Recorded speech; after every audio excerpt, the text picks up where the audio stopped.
السلام علیکم ورحمۃ اللہ.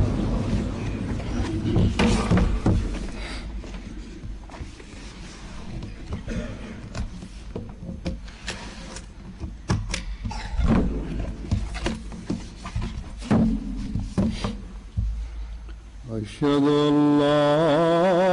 إله إلا الله وحده لا شريك له وأشهد أن محمدا عبده ورسوله. أما بعد فأعوذ بالله من الشيطان الرجيم. بسم الله الرحمن الرحيم. الحمد لله رب العالمين الرحمن الرحيم مالك يوم الدين. إياك نعبد وإياك نستعين. اهدنا الصراط المستقيم صراط الذين أنعمت عليهم غير المغضوب عليهم ولا الضالين.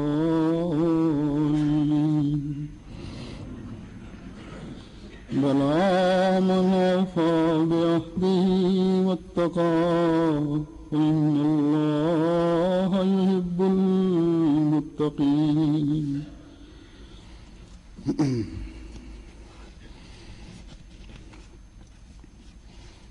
اللہ تعالیٰ فرماتا ہے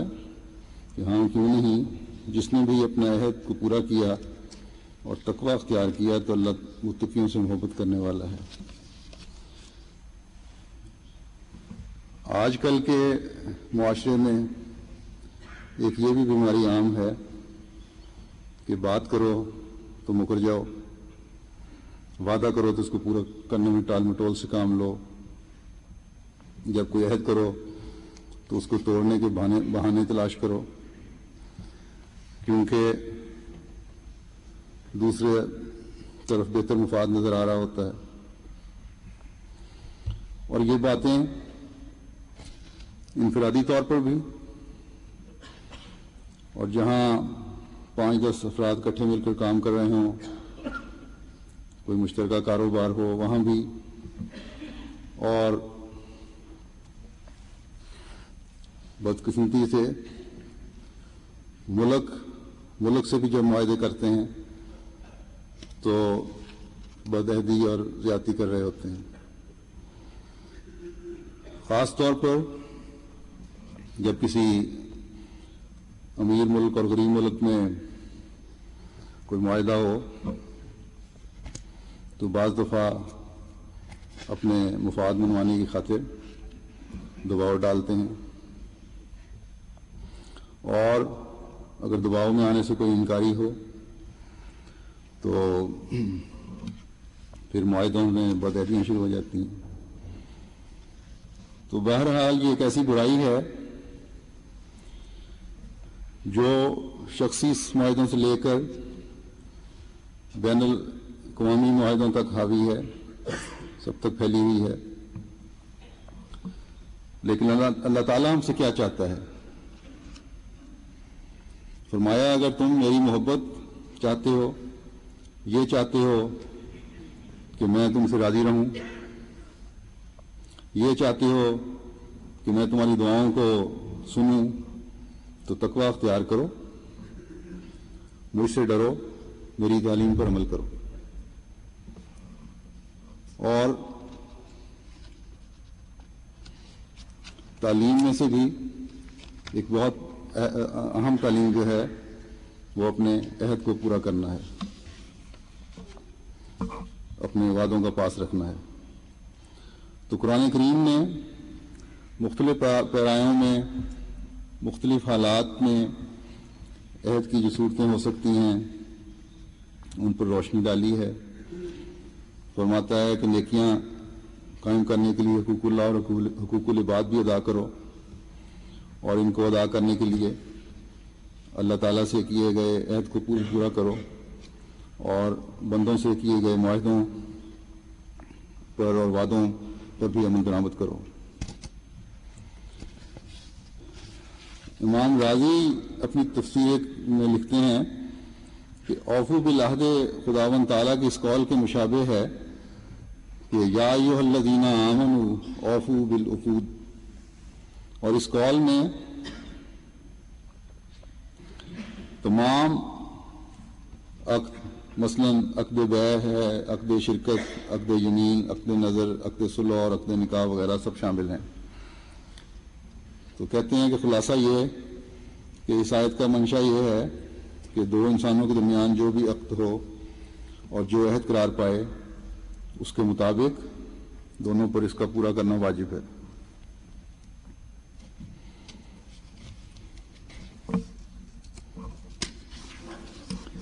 اب دیکھیں آج کل کیا ہوتا ہے، بہت سے جھگڑے اس بات پر ہو رہے ہوتے ہیں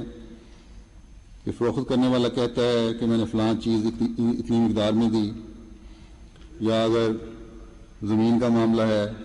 تو اتنا رقبہ دیا ہے، اور معاہدے میں اتنا ہی لکھا ہوتا ہے، جو سودے کے کاغذات ہوتے ہیں ان میں اتنا ہی لکھا ہوتا ہے، لیکن اصل میں موقع پر کچھ اور ہوتا ہے۔ اب بیچنے والا اپنے اس عمل کی وجہ سے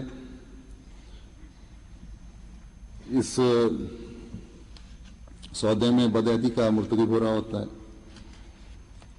اور جھگڑے ہوتے ہیں، پھر قضاء میں جاتے ہیں جھگڑے، عدالتوں میں جاتے ہیں، پولیس میں جاتے ہیں، کیس بن رہے ہوتے ہیں۔ تو ایک فریق تو بدعہدی کا مرتکب ہو رہا ہوتا ہے اور دوسرا بے صبری کا اور کم حوصلگی کا۔ پھر جیسا کہ انہوں نے امام راضی نے لکھا ہے، کاروبار ہیں، کاروبار میں شراکت داریاں ہیں، اس میں بھی عہد کی پابندی کی ضرورت ہے۔ معاہدے ہوتے ہیں کہ جس کا جتنا حصہ ہو، جتنا شیئر ہو، اس کے مطابق کاروبار ہوگا۔ پھر یہ کہ کس نے کیا کام کرنا ہے، کس نے کتنا سرمایہ لگانا ہے، وغیرہ وغیرہ۔ لیکن اگر کسی فریق میں بھی کوئی بدنیتی پیدا ہو جائے تو پھر اس کے ساتھ ہی بدعہدی بھی شروع ہو جاتی ہے، معاہدے بھی ٹوٹنے شروع ہو جاتے ہیں، اور پھر جھگڑے شروع ہوتے ہیں۔ پھر خاندانوں کے خاندان اس طرح اجڑے ہوتے ہیں ان جھگڑوں اور لڑائیوں میں۔ پھر عام روزمرہ کے معاملات ہیں، ان میں بھی وعدہ خلافیاں ہو رہی ہوتی ہیں، اور ہوتے ہوتے بعض دفعہ سخت قسم کی لڑائی پر منتج ہو جاتی ہیں یہ چیزیں۔ پھر جھگڑوں کے بعد اگر صلح کی کوئی صورت پیدا ہو تو وہ معاہدے ہوتے ہیں، اور جب صلح کرانے والے ادارے صلح کرواتے ہیں دو فریقین کی تو وہاں صلح ہو جاتی ہے، وعدہ کرتے ہیں کہ اب سب ٹھیک رہے گا، بعض دفعہ لکھت پڑھت بھی ہو جاتی ہے، لیکن بعض دفعہ یہ بھی ہو جاتا ہے کہ صلح کر کے باہر نکلے دفتر سے یا عدالت سے تو پھر سر پٹول شروع ہو گئی، کوئی وعدوں کا عہدوں کا پاس نہیں ہوتا۔ پھر نکاح کا عقد ہے، ایک عہد ہے، دو فریقین کا معاملہ ہے، اس کو پورا نہیں کر رہے ہوتے۔ یہ معاہدہ تو ایک پبلک جگہ میں اللہ کو گواہ بنا کر تقویٰ کی شرائط پر قائم رہنے کی شرط کے ساتھ کیا جاتا ہے، لیکن بعض ایسے فطرت کے لوگ بھی ہوتے ہیں کہ اس کی بھی پرواہ نہیں کرتے، بیویوں کے حقوق ادا نہیں کر رہے ہوتے، ان پر ظلم اور زیادتی کر رہے ہوتے ہیں، گھر کے خرچ میں باوجود کشائش ہونے کے تنگی دے رہے ہوتے ہیں، بیویوں کے حق مہر نہیں ادا کر رہے ہوتے، حالانکہ نکاح کے وقت بڑے فخر سے کھڑے ہو کر سب کے سامنے اعلان کر رہے ہوتے ہیں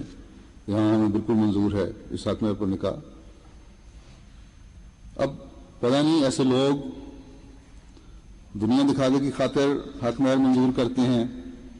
کہ یا دل میں یہ نیت پہلے ہی ہوتی ہے کہ جو بھی لکھوایا جا رہا ہے حق مہر لکھوا لو، کون سا دینا ہے۔ تو ایسے لوگوں کو یہ حدیث سامنے رکھنی چاہیے۔ آن صلی اللہ علیہ وسلم نے فرمایا کہ جو اس نیت سے پھر حق مہر لکھواتے ہیں ایسے لوگ زانی ہوتے ہیں۔ اللہ رحم کرے، اگر 1% بھی ہم میں سے ایسے لوگ ہوں، 1% سے کم بھی ایسے لوگ ہوں، 1000 میں سے بھی ایک ہو، تو تب بھی ہمیں فکر کرنی چاہیے، کیونکہ پرانے احمدیوں کی تربیت سے کے معیار اعلیٰ ہوں گے تو نئے آنے والوں کو بھی تربیت صحیح طرح ہو سکے گی۔ اس لیے بہت گہرائی میں جا کر ان باتوں کا خیال رکھنے کی ضرورت ہے۔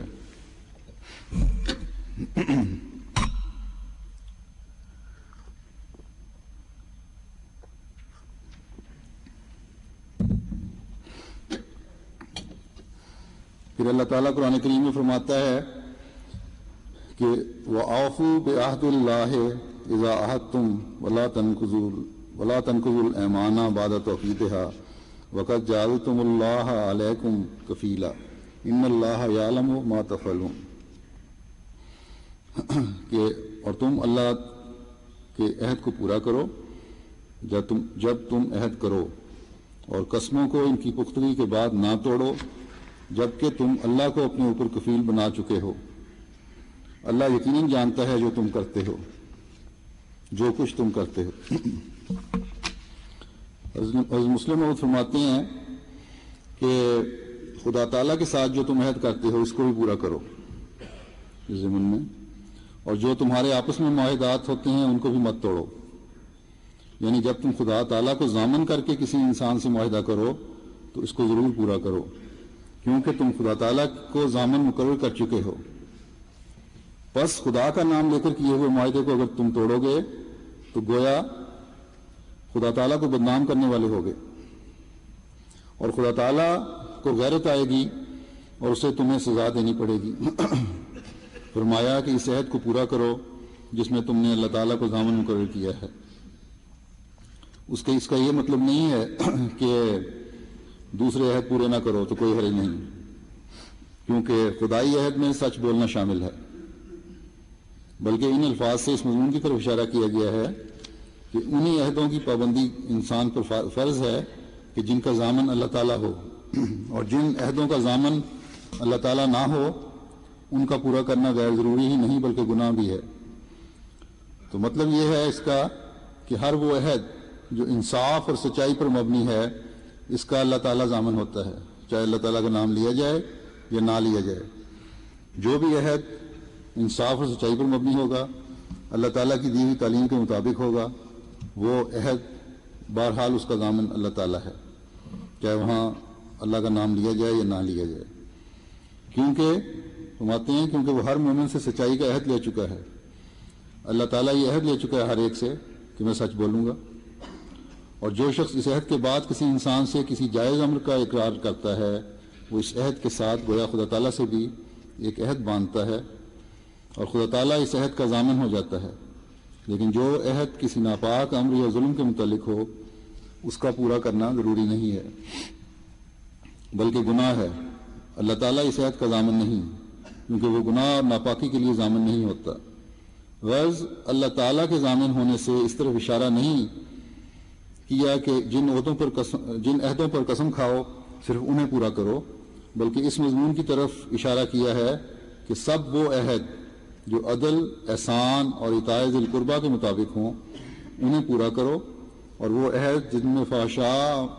منکر اور بغی کا رنگ پایا جاتا ہو انہیں پورا نہ کرو، ان کے بارے میں تم سے کوئی سوال نہ ہوگا، کیونکہ اللہ تعالیٰ ان کا ضامن نہیں بلکہ ان سے منع کرتا ہے۔ تو مذکورہ والا حکم ان لوگوں کے لیے ہدایت ہے جو اگر کسی ناجائز امر پر قسم کھا لیتے ہیں تو عہد کی پابندی کے نام سے اس پر مصر رہتے ہیں، جیسے کہہ دیتے ہیں کہ فلاں سے ہماری بول چال اس لیے بند ہے، یا تعلق قطع تعلقی اس لیے کی ہوئی ہے کہ فلاں وقت اس نے مجھے تکلیف پہنچائی تھی اور باوجود کوشش کے ہماری صلح نہیں ہوئی اور یہ نہیں ہوا اور وہ نہیں ہوا، شکوے اور شکایتیں ہوتی ہیں، تو اب میں نے بھی عہد کر لیا ہے کہ میں اس سے کبھی بات نہیں کروں گا۔ تو یہ غلط قسمیں ہیں، ان کی کوئی حیثیت نہیں ہے۔ حکم تو یہ ہے کہ 3 دن سے زیادہ اپنے بھائی سے قطع تعلقی نہ کرو۔ حضرت اقدس مسیح موعود علیہ الصلوۃ والسلام فرماتے ہیں سیون میں کہ اسلامی اخلاق میں یہ داخل ہے کہ اگر وعید کے طور پر کوئی عہد کیا جائے تو اس کا توڑنا حسن اخلاق میں داخل ہے۔ مثلا اگر کوئی اپنے خدمتگار کی نسبت قسم کھائے کہ میں اس کو ضرور 50 جوتے ماروں گا تو اس کی توبہ اور تضرع پر معاف کرنا سنت اسلام ہے تا تخلق بے اخلاق ہو جائے، مگر وعدہ کا تخلف جائز نہیں۔ ترک وعدہ پر باز پرس ہوگی مگر ترک وعید پر نہیں۔ اب ایک اور بہت بڑا عہد ہے جو ہم احمدیت میں شامل ہو کر ہم نے کیا ہے، اور وہ یہ کہ حقوق اللہ اور حقوق العباد ادا کریں گے، اور یہ عہد کسی عام آدمی سے نہیں کر رہے بلکہ نبی کے ساتھ یہ عہد کیا ہے، اور نبی کے ہاتھ پر بیعت کرنے کا مطلب ہے کہ اللہ تعالیٰ سے ایک عہد باندھ رہے ہیں، جیسا کہ اللہ تعالیٰ فرماتا ہے قرآن کریم میں کہ ان الذین یبایعونک انما یبایعون اللہ ید اللہ فوق ایدیہم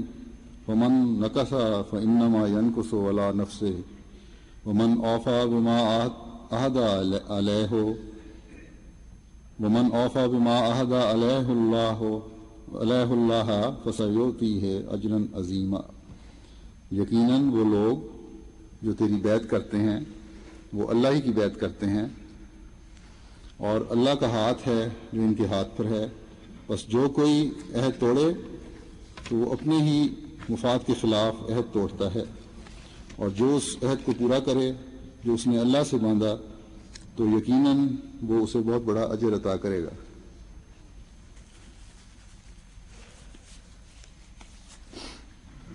اب اس زمانے میں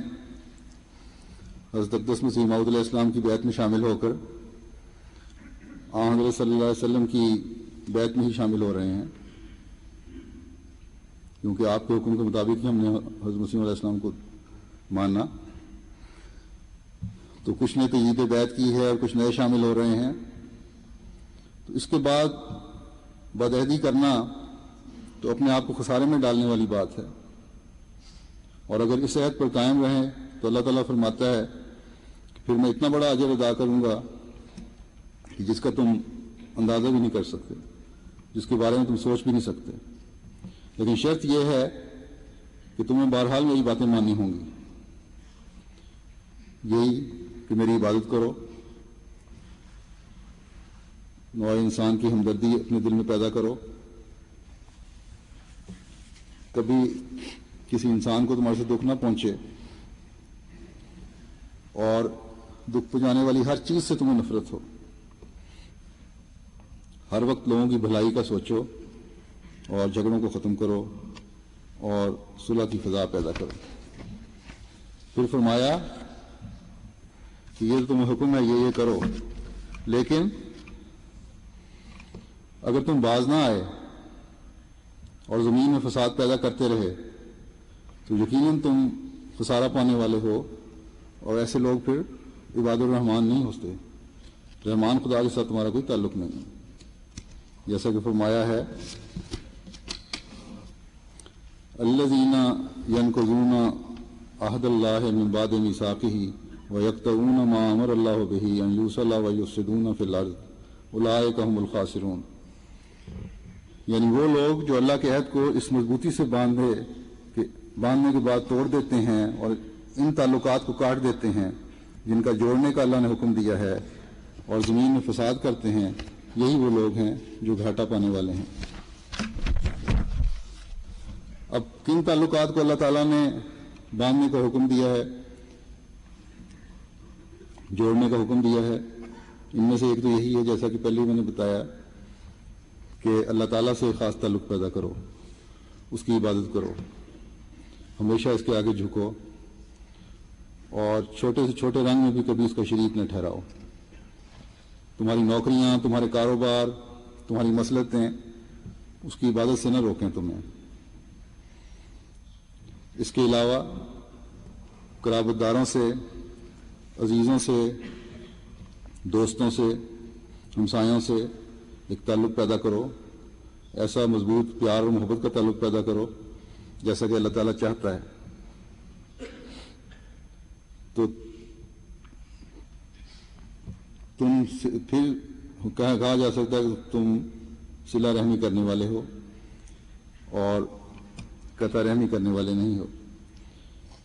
کیونکہ قطع رحمی کرنے والا آخرکار وہی ہوتے ہیں جو زمین میں فساد پیدا کرنا چاہتے ہیں، اور فساد پیدا کرنے والے خسارے میں ہیں، گھاٹا پانے والے ہیں۔ اب جس کے دل میں خوف خدا ہے وہ تو اس بات سے ہی کام جاتا ہے کہ اللہ تعالیٰ نے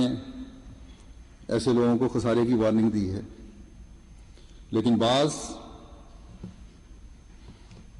اس بات کو آسانی سے نہیں سمجھتے، تو ان کے لیے مزید کھول کر فرما دیا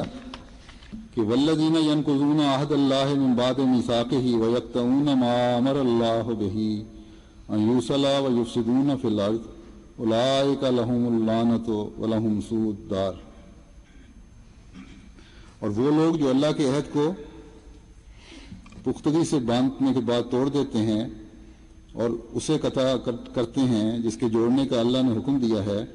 اور زمین میں فساد کرتے پھرتے ہیں، یہی وہ لوگ ہیں جن کے لیے لعنت ہے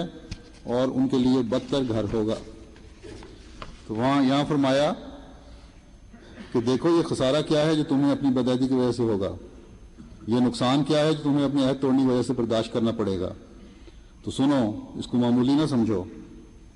یہ بہت بڑا نقصان ہے جس کی برداشت کی تمہیں طاقت نہیں ہے۔ ان بدعہدیوں کی سزا یہ ہوگی، ایسے بدعہدوں کو فرمایا کہ پھر تم پر لعنت ہوگی۔ اب اللہ جس پر لعنت ڈال دے اس کا تو نہ دین رہا نہ دنیا رہی، اور پھر بدتر گھر ہوگا، مرنے کے بعد بھی تمہارا ٹھکانہ جہنم ہی ہوگا۔ اور وہ ایسا ٹھکانہ ہے کہ پھر اگر تم ہاتھ بھی جوڑتے رہو گے کہ اے اللہ ہم سے غلطی ہو گئی، ہمیں ایک موقع دے، واپس دنیا میں بھیج دے تو ہم نیکیاں کریں، تو وہ پھر اب سب بے فائدہ ہوگا۔ تو دیکھیں کتنا خوفناک انظار ہے۔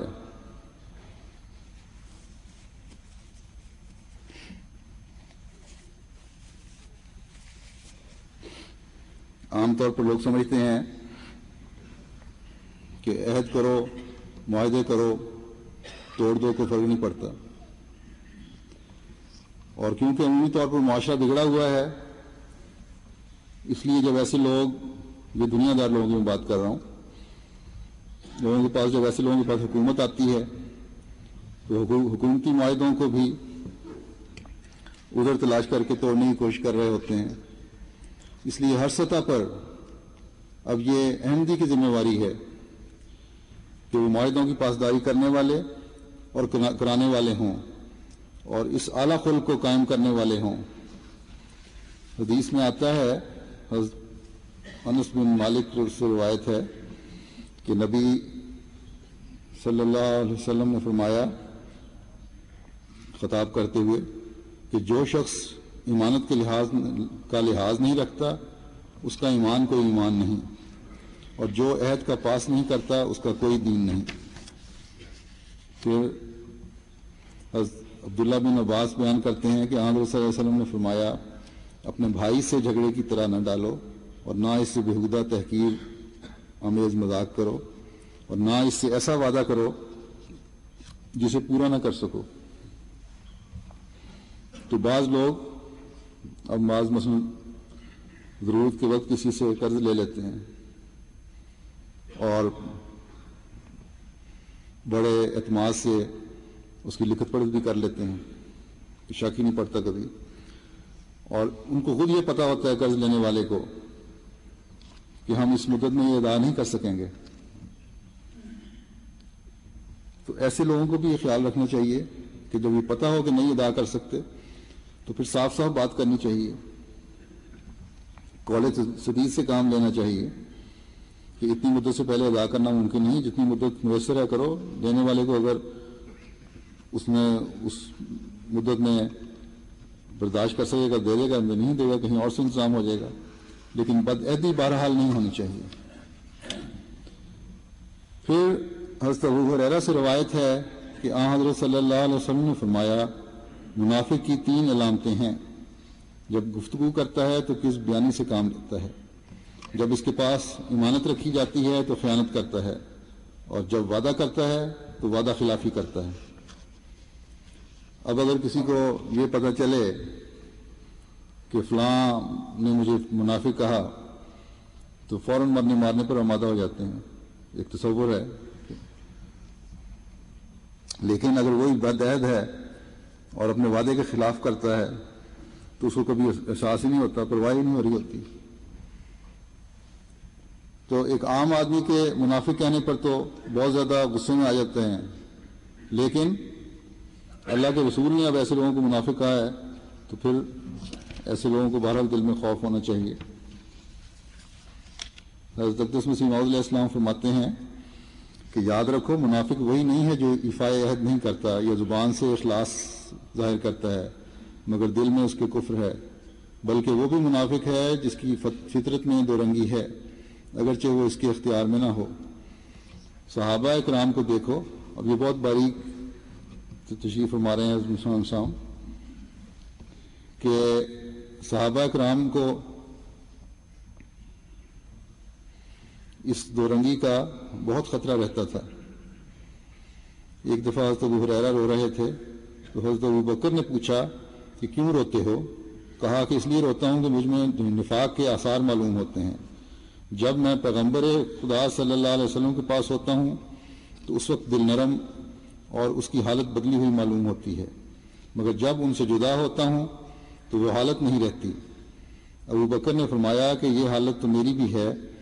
پھر دونوں حضرت صلی اللہ علیہ وسلم کے پاس گئے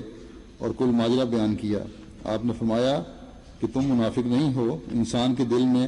قبض اور بسط ہوتی رہتی ہے، یعنی تنگی بھی آتی رہتی، مختلف حالتیں پیدا ہوتی رہتی ہیں. جو حالت تمہاری میرے پاس ہوتی ہے اگر وہ ہمیشہ رہے تو فرشتے تم سے مصافحہ کریں. تو اب دیکھو فرماتے ہیں کہ دیکھو کہ صحابہ کرام اس نفاق سے 2 رنگی سے کس قدر ڈرتے تھے. جب انسان جرت اور دلیری سے زبان کھولتا ہے تو وہ بھی منافق ہوتا ہے. دین کی حد تک ہوتی سنے اور وہاں کی مجلس نہ چھوڑے یا ان کو جواب نہ دے تب بھی منافق ہوتا ہے. اگر مومن کی کسی غیرت اور استقامت نہ ہو تب بھی منافق ہوتا ہے. جب تک انسان ہر حال میں خدا کو یاد نہ کرے تب تک نفاق سے خالی نہ ہوگا، اور یہ حالت تم کو بدریہ دعا حاصل ہوگی. ہمیشہ دعا کرو کہ خدا تعالیٰ اس سے بچاوے. جو انسان داخل سلسلہ ہو کر پھر بھی 2 رنگی اختیار کرتا ہے تو وہ اس سلسلے سے دور رہتا ہے. اس لیے خدا تعالیٰ نے منافقوں کی جگہ اسفل السافلین رکھی ہے، کیونکہ ان میں 2 رنگی ہوتی ہے اور کافروں میں 1 رنگی ہوتی ہے. یعنی کافر کم از کم کھل کے دشمن ہوتے ہیں، منافقت نہیں کر رہے ہوتے. حضرت زید بن ارقم بیان کرتے ہیں کہ نبی اکرم صلی اللہ علیہ وسلم نے فرمایا جس وقت کوئی آدمی اپنے بھائی کے ساتھ وعدہ کرے اور اس کی نیت اسے پورا کرنے کی ہو مگر کسی وجہ سے وہ اس کو پورا نہ کر سکے اور وقت پر نہ آئے تو اس پر کوئی گناہ نہیں. تو ایسے لوگوں کی پھر اللہ تعالیٰ بھی مدد فرماتا ہے کیونکہ ان کی نیت نیک ہوتی ہے. جیسا کہ آن صلی اللہ علیہ وسلم نے بنی اسرائیل کے ایک شخص کا واقعہ بیان فرمایا تھا. حضرت ابو ہریرہ سے روایت ہے کہ ایک شخص تھا، اس کا قصہ بیان فرمایا آن صلی اللہ علیہ وسلم نے کہ وہ اپنی قوم کے ایک امیر شخص کے پاس گیا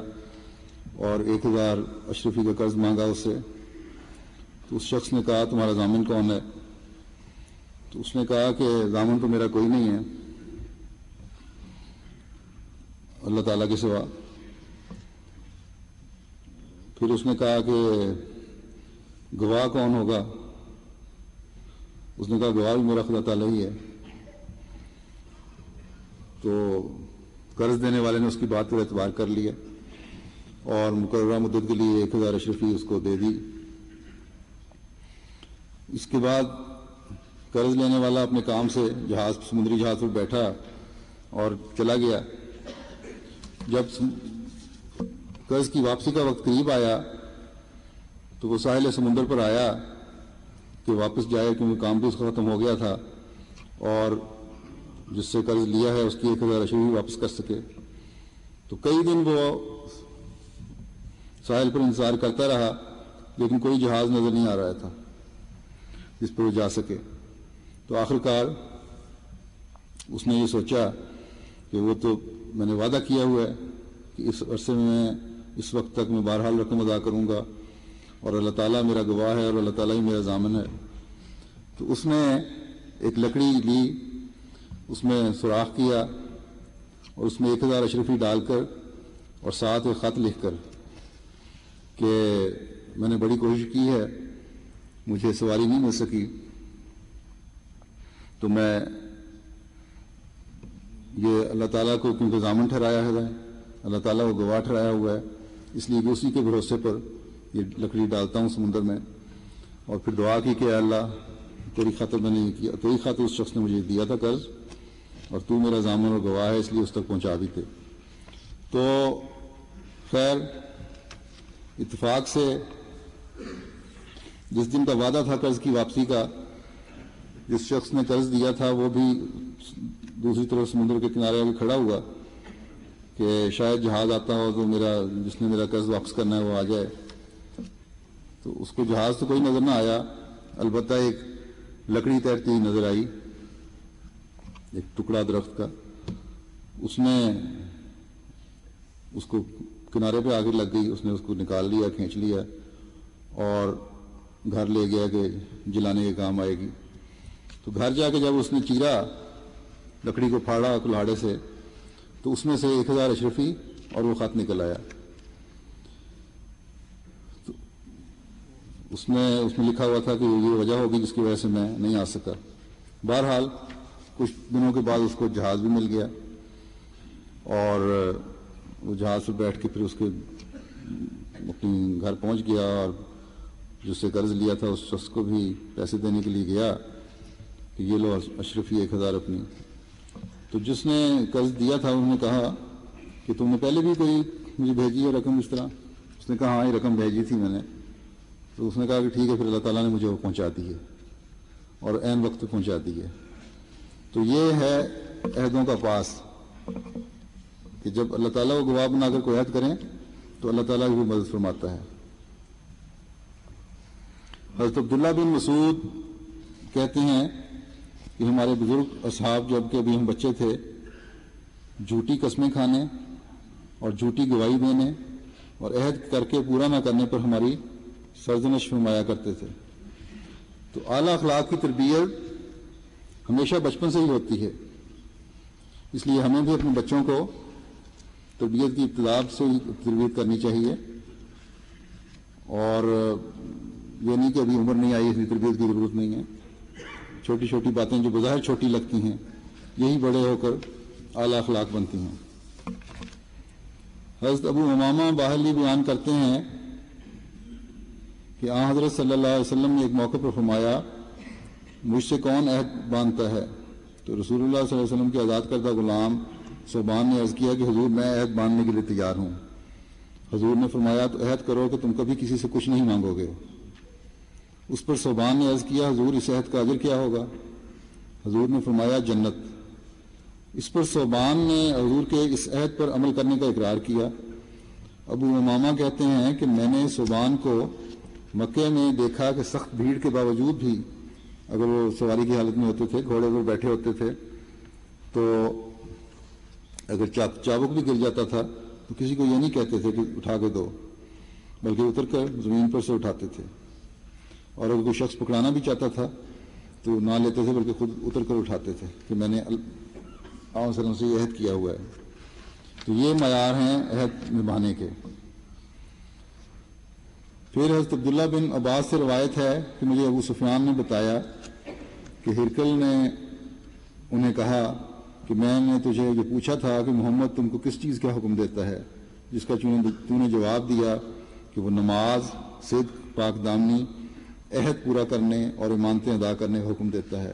ہرقل نے کہا اور یہی تو ایک نبی کی صفت ہے.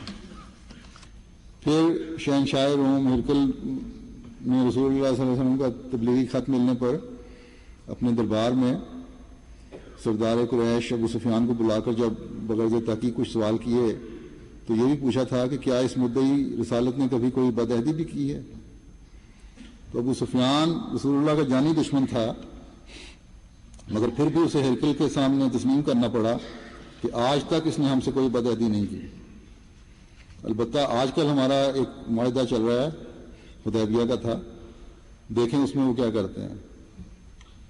تو ابو سفیان کہتا ہے کہ میں ہرقل کے سامنے اس سے زیادہ اپنی طرف سے کوئی بات اپنی گفتگو میں حضور کے خلاف داخل نہیں کر سکا تھا. حضرت صلی اللہ علیہ وسلم نے عہدوں کی پابندی کی اس قدر تلقین فرمائی ہے کہ بعض دفعہ مسلمانوں کی انتہائی تکلیف دہ صورتحال میں بھی دیکھ کر کبھی عیش شکنی نہیں کی. ایک روایت ہے کہ صلح حدیبیہ میں ایک شرط یہ تھی کہ مکے سے جو مسلمان ہو کر مدینے چلے جائے گا وہ اہل مکہ کے مطابق پھر واپس کر دیا جائے گا. تو عین اس وقت جو معاہدے کی شرطیں زیر تحریر تھیں اور آخری دستخط نہ ہوئے تھے، ابھی دستخط نہیں ہوئے تھے، حضرت ابو جندل تاب زنجیریں پہنی ہوئی تھیں، وہ قید کیا ہوا تھا مکہ والوں نے، مکہ کی قید سے فرار ہو کر آ گئے، بھاگ کر آ گئے اور رسول اللہ سے فریادی ہوئے اور تمام مسلمان اس درد انگیز منظر کو دیکھ کر تڑپ اٹھے. لیکن حضرت صلی اللہ علیہ وسلم نے بڑے اطمینان سے ان کی طرف مخاطب ہو کر فرمایا کہ اے ابو جندل، صبر کرو، ہم بد عہدی نہیں کر سکتے، اللہ تعالیٰ عنقریب تمہارے لیے کوئی راستہ نکالے گا. پھر صلح حدیبیہ کی ایک شک یہ بھی تھی کہ مسلمان بھاگ کر مدینے جائے گا تو اسے واپس اہل مکہ کی طرف لوٹایا جائے گا. اس شک پر مسلمانوں نے تکمیل معاہدہ سے بھی پہلے عمل کر دکھایا، اور جیسے کہ مثال دی میں نے. اور نمائندہ قریش، یہ دوسری مثال ہے، اور نمائندہ قریش سہیل بن عمرو کے مکہ سے بھاگ کر آنے والے مسلمان بیٹے، نہیں وہی مثال ہے یہ چلی. ابو جندل کو دوبارہ اس کے باپ کے سپرد کر دیا گیا جس نے اسے پھر اذیت ناک قید میں ڈال دیا. تو یہ ہے معاہدوں کی پابندی.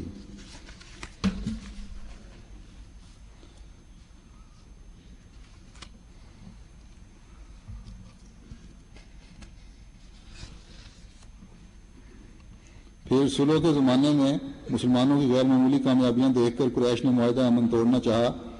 اور قریش کے گروہ نے اپنے حلیف بنو بکر سے ساز باز کر کے ایک تاریک رات میں مسلمانوں کے حلیف بنو خزاعہ پر حملہ کر دیا. تو خزاعہ نے حرم کعبہ میں پناہ لی، لیکن پھر بھی اس کے 23 آدمی نہایت بے دردی سے قتل کر دیے گئے. تو خود سردار قریش ابو سفیان کو پتہ چلا تو اس نے اس واقعہ کو اپنے آدمیوں کی شرمگیزی قرار دیا اور کہا کہ اب محمد ہم پر ضرور حملہ کریں گے. ادھر اللہ تعالیٰ نے بھی حضرت صلی اللہ علیہ وسلم کو اس واقعہ کی اطلاع بدریہ وحی اسی صبح کر دی تھی. تو آپ نے حضرت عائشہ کو واقعہ بتا کر فرمایا کہ منشاء الہی یہی معلوم ہوتا ہے کہ قریش کی اس بدعہدی کا ہمارے حق میں کوئی بہتر نتیجہ ظاہر ہو. اور پھر 3 روز بعد قبیلہ بنو خزاعہ کے 40 شتر سواروں کا ایک وفد رسول اللہ کی خدمت میں حاضر ہوا اور عرض کی کہ بنو بکر اور قریش نے مل کر بدعہدی کرتے ہوئے شب خون مار کر ہمیں قتل عام کیا ہے، ہمارا قتل عام کیا ہے. تو اب معاہدہ حدیبیہ کی روح سے آپ کا فرض یہ ہے کہ ہماری مدد کریں. تو بنو خزاعہ کے نمائندہ عمرو بن سالم نے اپنے حال زار بیان کر کے خدا کی ذات کا واسطہ دے کر رفاع عہد کی طرف توجہ دلاتے ہوئے عرض کیا، یا رب انی ناشد محمد حلفا ابینا و ابی الاطلدا، یعنی اے میرے رب، میں محمد صلی اللہ علیہ وسلم کو تیرا واسطہ دے کر مدد کے لیے پکارتا ہوں، اور اپنے آبا اور اس کے آبا کے پرانے حلف کا واسطہ دے کر عہد پورا کرنے کا خواستگار ہوں۔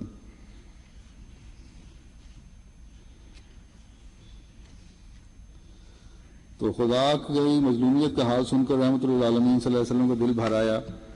آپ کی آنکھوں میں آنسو آ گئے، اور آپ نے ایفائے عہد کے جذبے سے سرشار ہو کر فرمایا کہ اے بنو خدا، یقیناً تمہاری مدد کی جائے گی، اگر میں تمہاری مدد نہ کروں تو خدا میری مدد نہ کرے۔ تم محمد صلی اللہ علیہ وسلم کو عہد پورا کرنے والا اور باوفا پاؤ گے۔ تم دیکھو گے کہ جس طرح میں نے اپنی جان اور بیوی بچوں کی حفاظت کرتا ہوں، اس طرح تمہاری حفاظت کروں گا۔ چنانچہ نبی کریم صلی اللہ علیہ وسلم نے بنو بکر کے ساتھ کیا گیا عہد پورا فرمایا، اور 10,000 قدوسیوں کے ساتھ لے کر ان پر ہونے والے مظالم کا بدلہ لینے کے لیے نکلے، اور اللہ تعالیٰ نے پھر آپ کو مکہ کی شاندار فتح عطا فرمائی۔ حضرت اقدس مسیح موعود علیہ السلام فرماتے ہیں کہ انسان کے جان و مال اور تمام قسم کے آرام خدا کی امانت ہے، جس کو واپس دنیا میں امین ہونے کے لیے شرط ہے، لہذا ترک نفس وغیرہ کے یہی معنی ہیں کہ یہ امانت خدا تعالیٰ کی راہ میں وقف کر کے اس طور سے یہ قربانی ادا کر دے، اور دوسرے یہ کہ خدا تعالیٰ کے ساتھ ایمان کے وقت اس کا عہد تھا، اور جو عہد اور ایمانتیں مخلوق کی اس کی گردن پر ہیں ان سب کو ایسے طور سے تقویٰ کی رعایت سے بجا لاوے کہ وہ بھی ایک سچی قربانی ہو جاوے، کیونکہ دقائق تقویٰ کو انتہا تک پہنچانا یہ بھی ایک قسم کی موت ہے۔ پھر آپ فرماتے ہیں کہ انسان کی تمام روحانی خوبصورتی تقویٰ کی تمام باریک راہوں پر قدم مارنا ہے۔ تقویٰ کی باریک راہیں روحانی خوبصورتی کے لطیف نقوش اور خوشنما خط و خال ہیں، اور ظاہر ہے کہ خدا تعالیٰ کی ایمانتوں اور ایمانی عہدوں کی حد الوسع رعایت کرنا، اور سر سے پیر تک جتنے قوا اور اعضاء ہیں جن میں ظاہری طور پر آنکھ ہے، یعنی انسان کے جتنے اعضاء ہیں اور جتنی طاقتیں ہیں ان کے ساتھ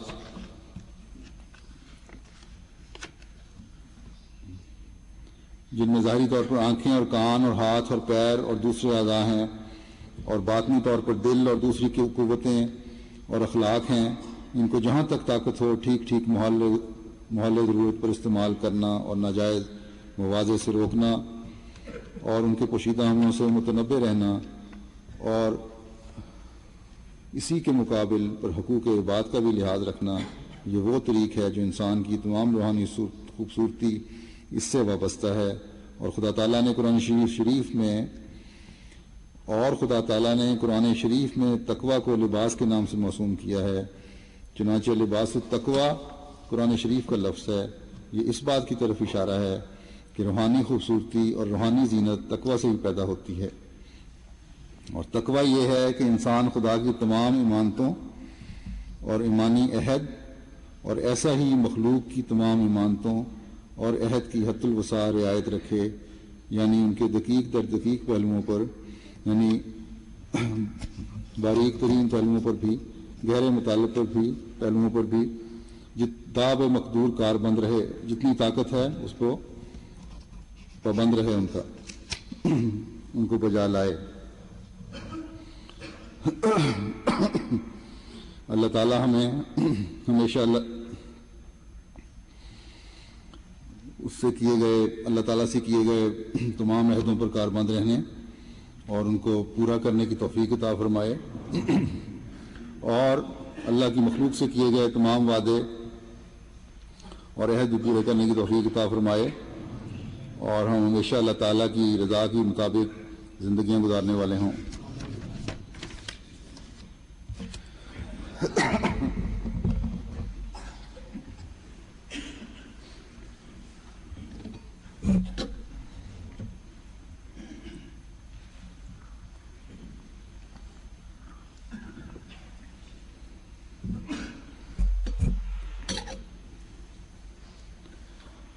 الحمد لله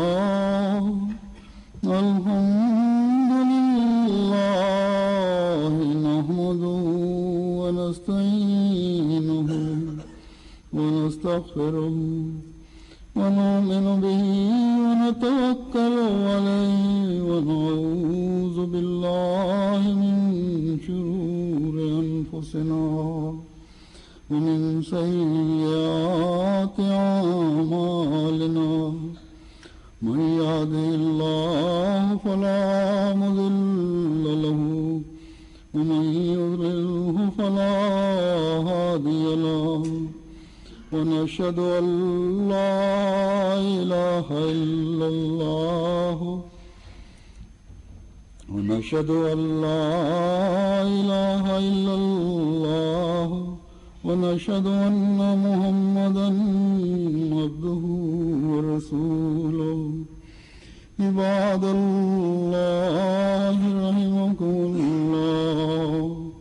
إن الله يأمر بالعدل والإحسان وإيتاء ذي القربى وينهى عن الفحشاء والمنكر والبغي يعظكم لعلكم تذكرون اذكروا الله يذكركم وادعوه يستجب لكم